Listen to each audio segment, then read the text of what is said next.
Ladies and gentlemen, you all have one thing in common. You're being blackmailed. For some considerable time, all of you have been paying what you can afford, and in some cases, more than you can afford, to someone who threatens to expose you. And none of you know who's blackmailing you, do you? Oh, please! I've never heard anything so ridiculous. I mean, nobody could blackmail me. My life is an open book. I've never done anything wrong. Anybody else wish to deny it? Very well. As everyone here is in the same boat, there's no harm in my revealing some details, and my instructions are to do so. Thank you, Yvette. The maid leaves. Mr. Bunny's eyes follow her ass. Follow her out. Don't you think you might spare us this humiliation? I'm sorry. Professor Plum. Cheers. Cheers. You were once a professor of psychiatry, specializing in helping paranoid and homicidal lunatics suffering from delusions of grandeur. Yes, but now I work for the United Nations. So your work has not changed. But you don't practice medicine at the UN. His license to practice has been lifted, correct? Why? What did he do? Well, you know what doctors aren't allowed to do with their lady patients? Yeah? Well, he did. So, they get to get fucked. Respect the game.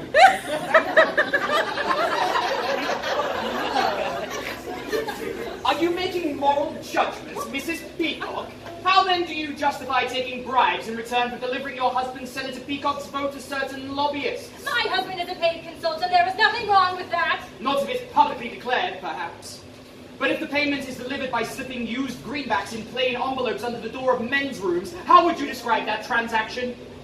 I'd say it stinks. Well, how would you know? Where were you in that men's room? So it's true! No, it's a vicious lie! I'm sure we're all glad to hear that, but you've been paying blackmail for over a year now to keep that story out of the papers. Well, I'm willing to believe you. I, too, am being blackmailed for something I didn't do. Me too. And me. Not me. You're not being blackmailed? Oh, I'm being blackmailed. All right, but I did what I'm being blackmailed for. Well, what did you do? Well, to be perfectly frank, I run a specialized hotel and telephone service which provide gentlemen with the company of a young lady for a short while. Oh yeah? What's the phone number? So how did you know Colonel Mustard works in Washington? Is he one of your clients?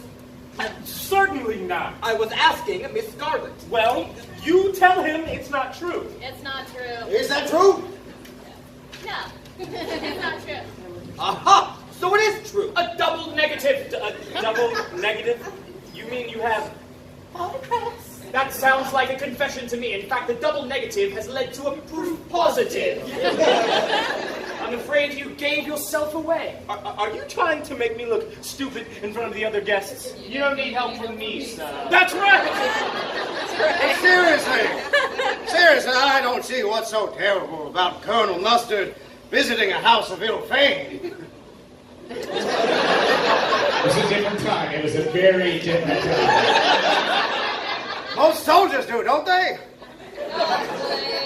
But he holds a sensitive security post at the Pentagon. And, Colonel, you drive a very expensive car for someone who lives on a colonel's pay.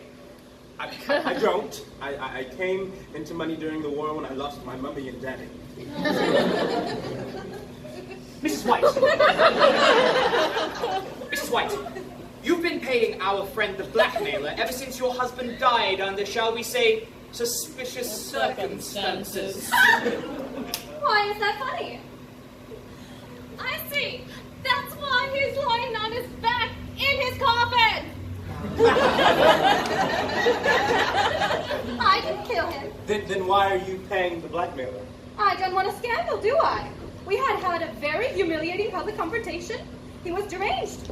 He was lunatic.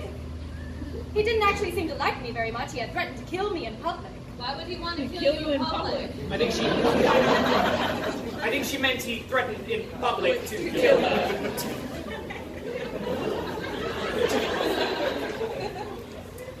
Oh. And that was his final... What is...